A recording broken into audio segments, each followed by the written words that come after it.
Welcome, everyone, to this session of Sacred Silence. And I think that it's significant that we start with silence. Thomas Keating and others have said that God's first language is silence, and everything else is a poor translation. So I think it's good to model that when we have a meeting like this, we come together, that we do first things first, as Steve Covey taught us. And so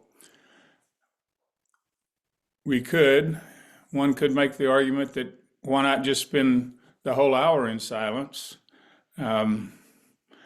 I wouldn't want to get into trying to defend the need to talk, but we also when we share, we're sharing each other's journey. Rumi said, "We're all just walking each other home," and I like to think of it that way. That we're in sharing our journeys, we're walking each other home, and we're learning from each other. So I'll just say a brief word about my journey. I grew up in Fort Worth, Texas, and I was quite a committed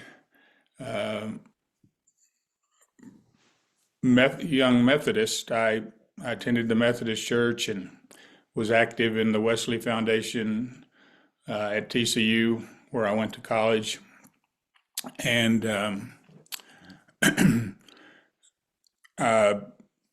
when I went to medical school, I didn't go to church, and it wasn't like a conscious thing. It just seemed like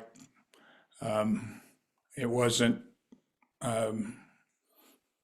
something that I was interested in doing. But as years went by, I found myself attending various churches and was searching. I think I've always been a seeker, and that seeking took a significant turn, I might say. In May of 1990, a minister of a church that I was attending in Montrose, Colorado, small town in southwest Colorado, he told me I should go to a 10-day retreat at the Snowmass Monastery, where Thomas Keating lived and taught. And so in May of 1990, I showed up at Snowmass, and I really had no idea of what I was getting into. And when I saw that we'd be doing 3 hours of prayer a day, I was shocked and intimidated.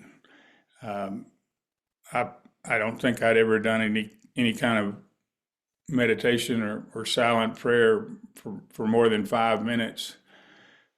But I took it one 20-minute sit at a time, and found myself really, I guess, enjoying that time in silence. And then the other part of that retreat, which was conducted mostly in silence, we had teachings from Thomas Keating. It's called the Spiritual Journey Series. And it's basically, he had 24 one-hour videotapes telling us really why we needed the prayer, the psychological concepts behind the prayer. Another way he described it is the human condition. And I know many of you probably have heard some or maybe even all of those spiritual journey tapes, but they are available on the Contemplative Outreach website. And so I would recommend those. So after the retreat was over, I was excited about the prayer, and went back 6 months later and took another retreat to learn how to teach the prayer. So, and from then on, I attended a number of retreats at Snowmass and other places. And in 1993, I started serving retreats at Snowmass, which meant there were 3 people on staff there for the 10-day retreats, and each of us would cook a meal, and we'd lead one of the meditation sessions. Part of the problem with that was I didn't know how to cook, so some of the seasoned people that served retreats taught me enough about cooking to get by. So I think I hopefully became a good enough cook. But serving those retreats really gave me the opportunity to experience silence, experience the prayer, be with Thomas Keating, who was living there at Snowmass at the time. And so when I had an ophthalmology practice in Montrose, Colorado, and in 2003, I closed the practice after 28 years and was able to do more retreats and teaching the prayer. So this little town of Carbondale, where we live now, is really on the way from Montrose to Snowmass, and I would come through here on my way to retreats and really fell in love with this little town. And in 2004, I met Carolyn, who is now my wife. We met at a retreat at Snowmass, and people ask us, how were you able to get to know each other at a silent retreat? And I guess we learned enough to stay in touch, and so Carol and I were married in 2009, and for a number of years we spent about half our time in Fayetteville, Northwest Arkansas, and then the other half up here. But in 2020 we moved up here full time. So that's a thumbnail sketch of how I got to be here. I mentioned being a seeker, and so in my seeking, I ran across several years ago this book, The Untethered Soul, by Michael Singer, and I'm sure that many of you are aware of that book and perhaps have read it. He also wrote a second book called The Surrender Experiment, which was more autobiographical. And then his most recent book is called Living Untethered. So that's what I'm going to be taking some of the thoughts from those books and talking about this morning. And then I would like to have some time at the end to have a discussion about the material or whatever is up for you. But I would say the most important thing that I've gotten from Michael Singer is um, really the question. He asked the question, um, do you want to be happy or do you not want to be happy? And, you could say, well, what kind of a question is that? Of course, I want to be happy.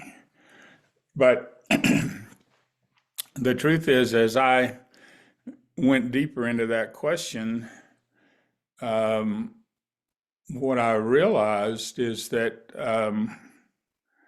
I had been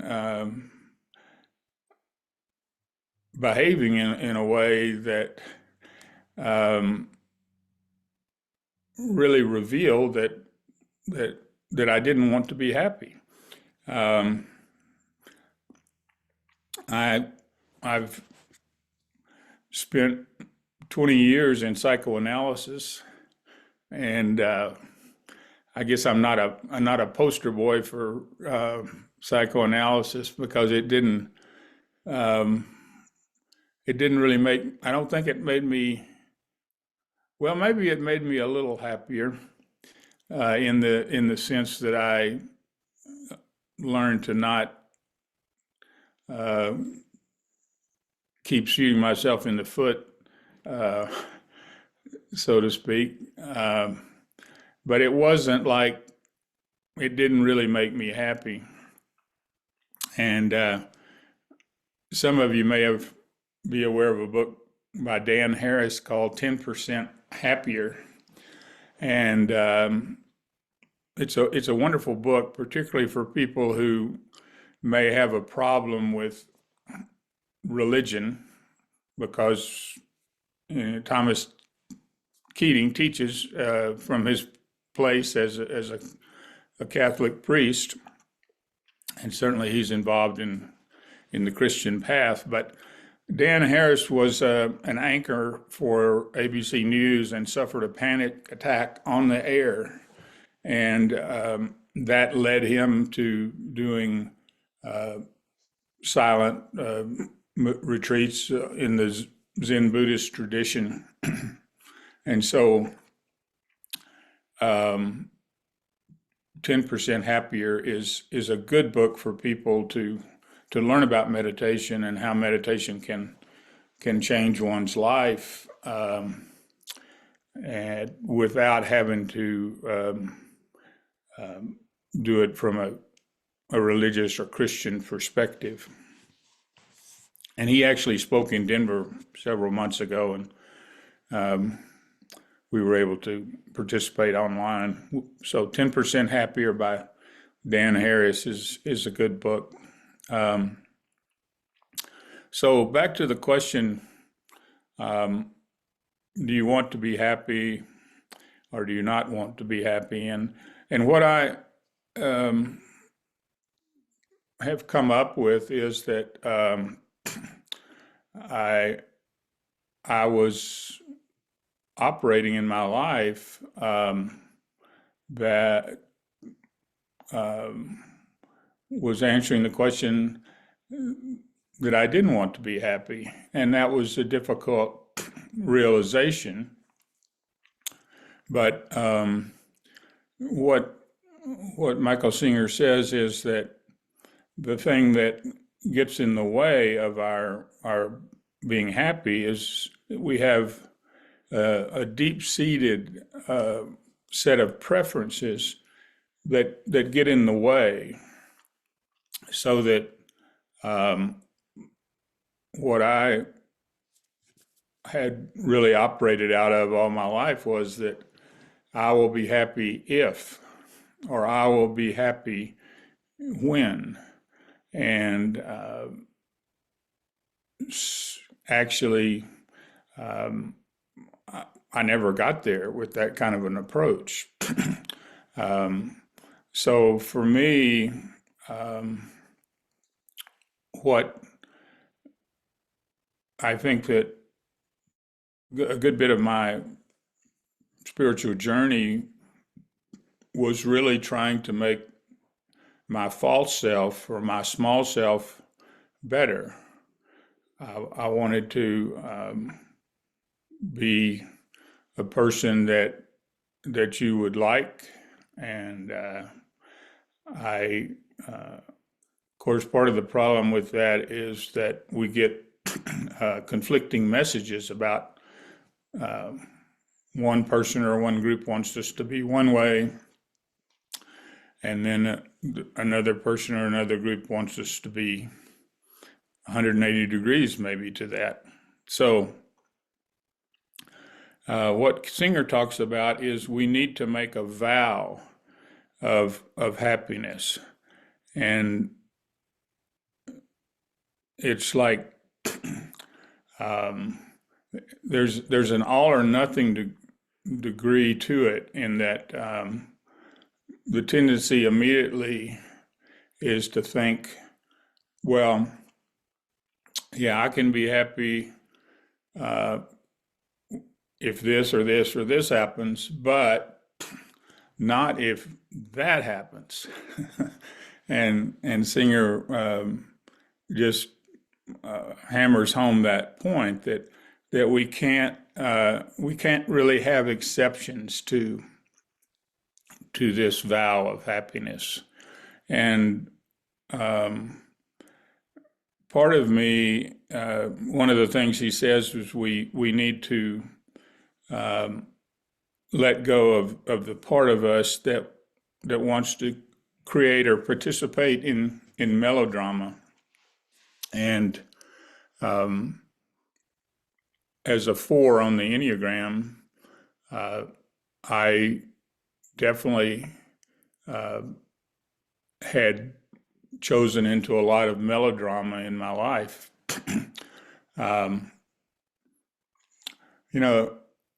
It's as good as Zoom is, that I can be in Colorado and y'all are in Arkansas and maybe different places in Arkansas. And Paul Hurdy, I know, is in Lincoln, Nebraska with us this morning. But it's really much better to be sitting around a circle, and so that I can look into your eyes and see what you're getting, or see how many of you are nodding off. And but at any rate, Singer says we're not put on earth to suffer, and that we're not helping anybody by being unhappy. And I think part of the way I learned to be unhappy was that I grew up with people who were unhappy, and I learned from them. I've always been a good student. One of my therapists one time said, "Well, you're teachable, Nick," and I think that that's one of the things I've hung on to is, and I guess that's what's happened with Michael Singer. He has really spoken to me, and the way he talks about to be happy, we have to keep our heart open. And what I've realized, and it's been, relatively recent in terms of my experience with Michael Singer, but that keeping my heart open is, it's one of those simple but not easy things. Just like centering prayer, meditation is simple, but not easy. So what I have learned that with Michael Singer teaching me is that it's really a challenging endeavor to keep my heart open, because I have tended to be very judgmental of others, but also of myself. So it's just amazing to me as I go through the day how many times my heart wants to close and still sometimes does close. But and of course, those of you who are in, probably all of you are in some kind of a long-term committed relationship, whether it's a marriage relationship or not. But in a long-term committed relationship, there are, well, we could say long-term committed relationship, or just in any relationship, there's the opportunity many times during a day or a time with the other person that the heart wants to close. And so with my wife, Carolyn, she's my greatest teacher, really. Thomas Keating used to say that being a monk was easy compared to being in a long-term committed relationship, such as marriage.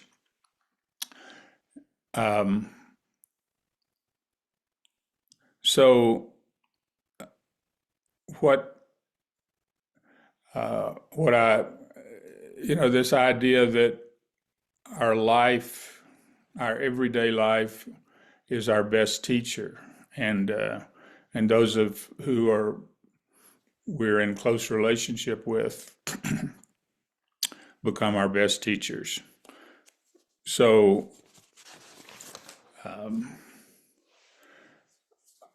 there's just one of the bits of good news is that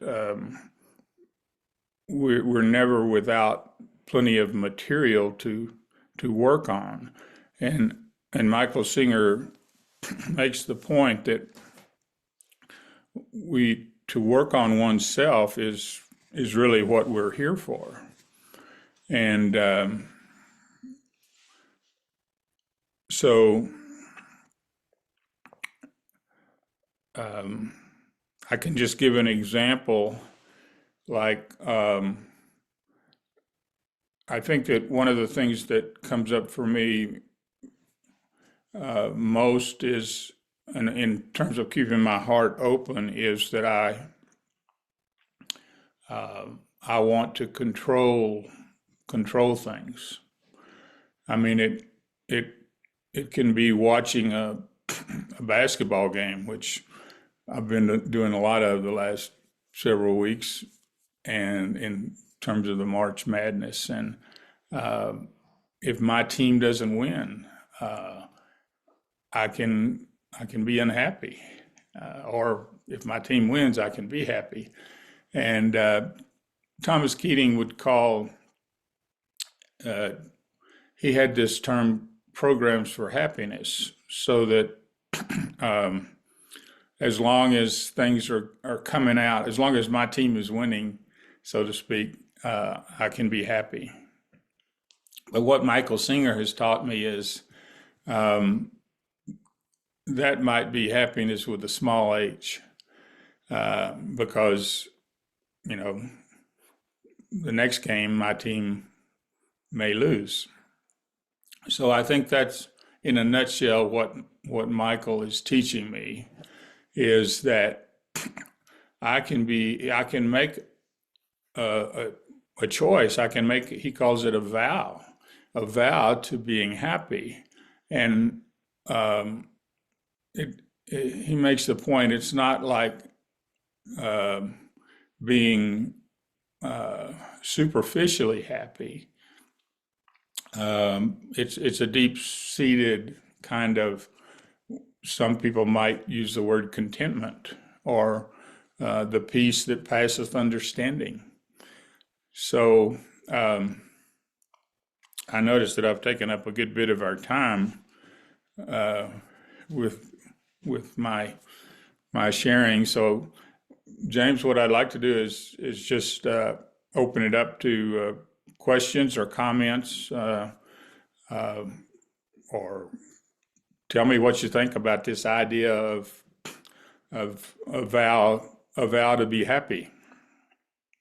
Absolutely. Thank you. So if anyone has a question, I think what we'll do, since there's quite a few of us here, is make sure most all of you are muted. So make sure that you unmute yourself, and then we'll just allow you to ask your question, and then you can mute yourself again, and we'll wait for a response. And we'll try not to step over each other. Does anyone have any questions or any comments about this? Thanks so much, Nick. This was great.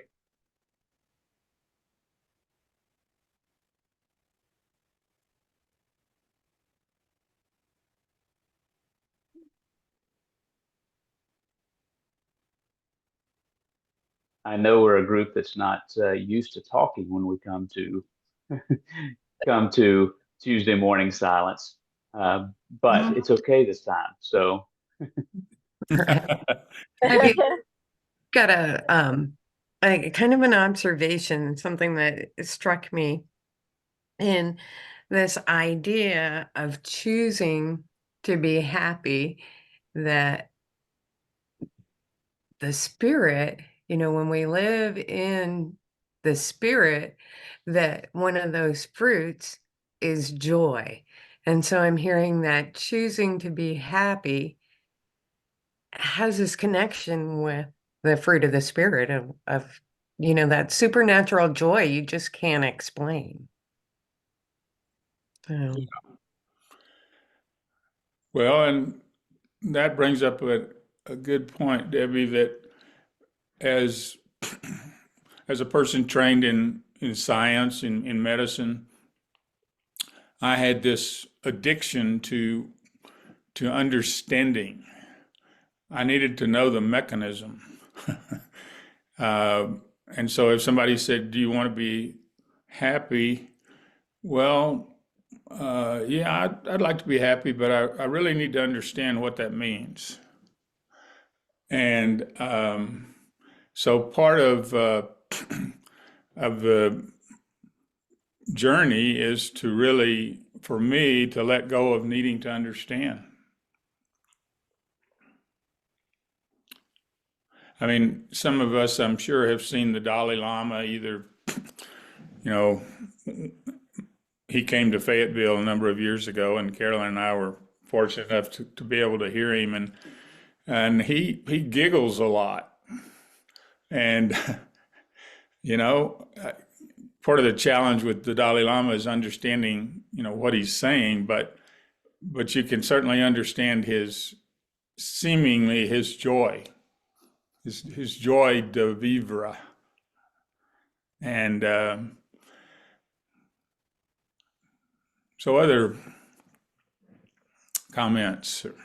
I this is Lillian, and I had a comment about the teachings I've had about happy. I didn't think happiness was a possibility, and the teaching I've had recently, I realized it's the ground we come from.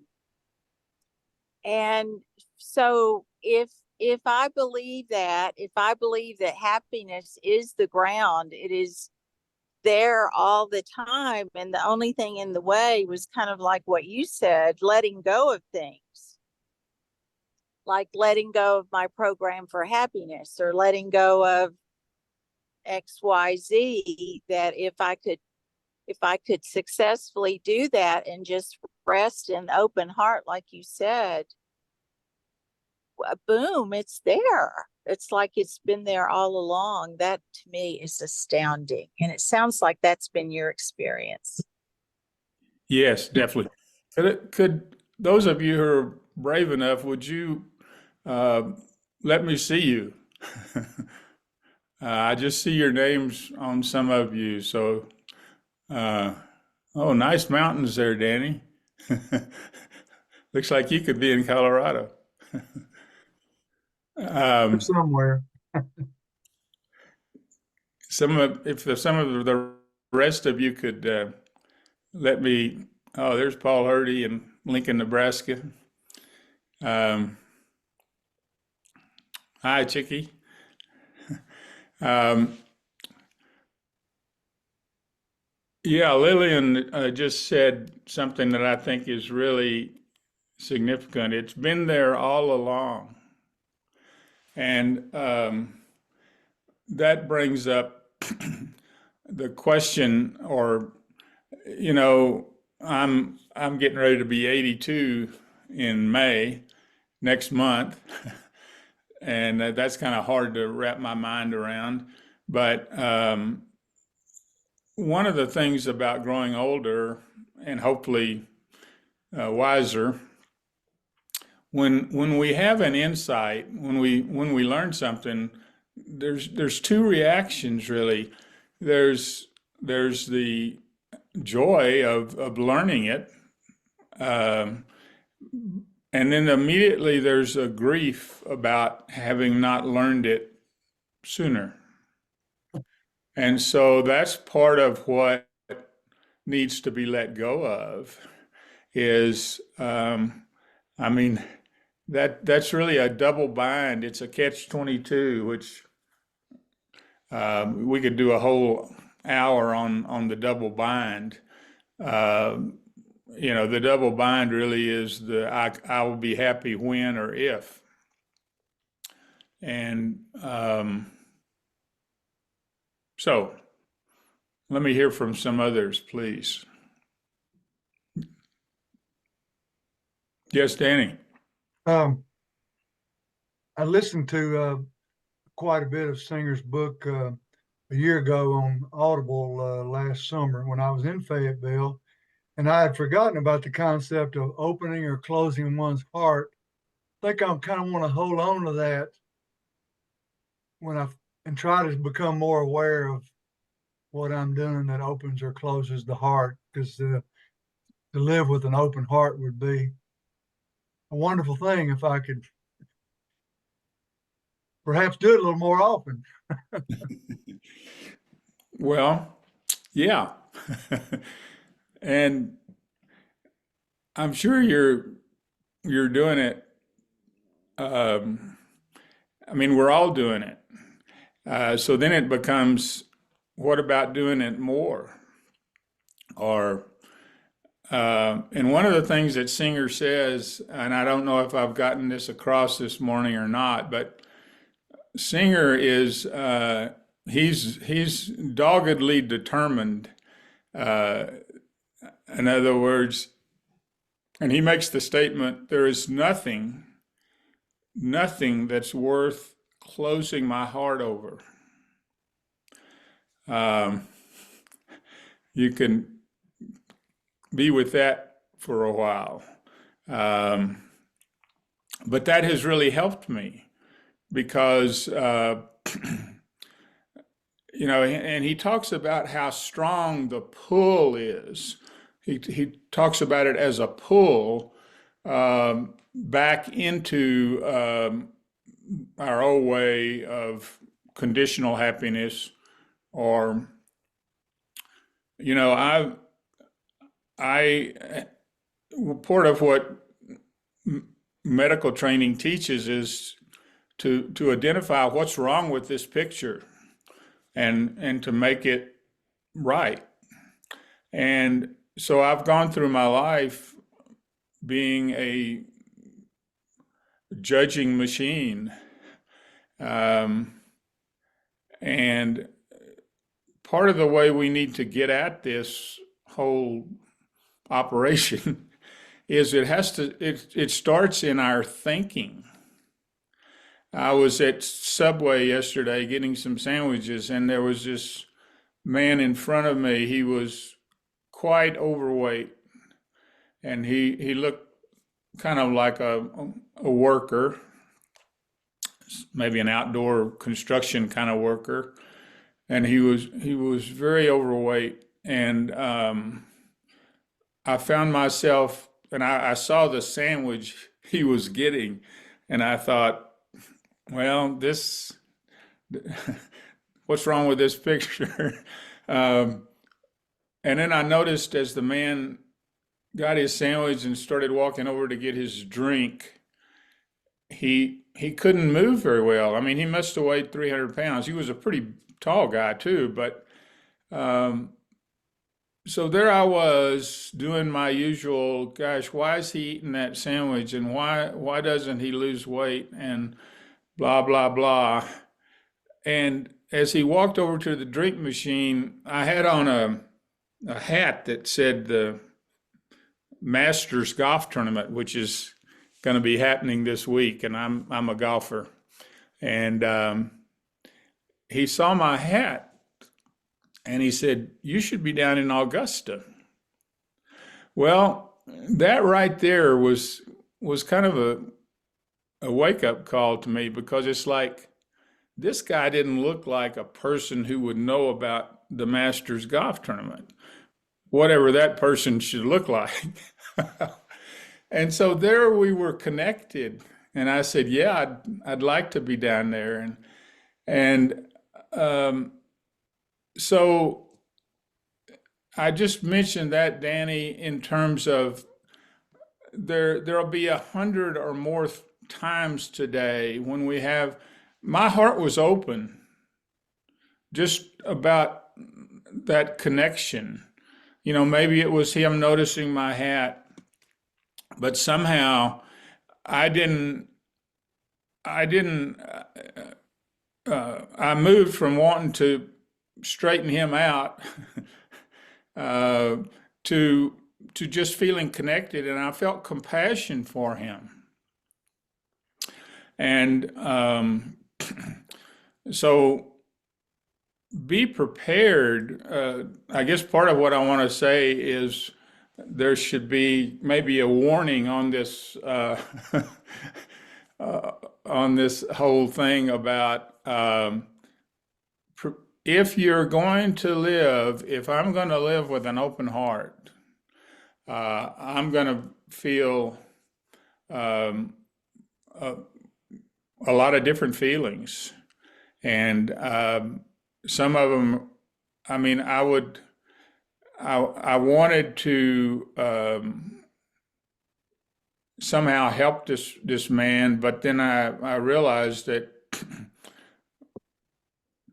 in a way he doesn't need my help, at least not in the sense of how I've thought of it in the past. He doesn't need me to tell him how he needs to straighten out his life. So I see that it's about 7:31. I really wish that we had more time, but I just appreciate very much being with you this morning, and I wish you an open heart as we go through the day, and I really believe that we can be as happy as we want to be today, and it's going to be directly proportional to how much we keep our hearts open. So thank you. I miss the house of prayer.